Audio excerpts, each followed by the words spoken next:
اسم اعظم کا وظیفہ۔ حضرت بریدہ رضی اللہ تعالی عنہ سے بیان ہے کہ رسول اللہ صلی اللہ علیہ وآلہ وسلم نے ایک آدمی کو ان الفاظ سے دعا کرتے ہوئے سنا: اللہم انی اسألک بانی اشہد انک انت اللہ لا الہ الا انت الاحد الصمد الذی لم یلد ولم یولد وَلَمْ يَكُنْ لَهُ كُفُوًا أَحَدٌ۔ یہ سن کر رسول اللہ صلی اللہ علیہ وآلہ وسلم نے فرمایا: تم نے اللہ تعالیٰ سے اس کے ایسے نام سے سوال کیا ہے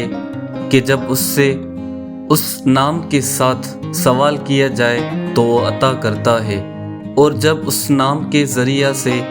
دعا کی جائے تو وہ قبول کرتا ہے۔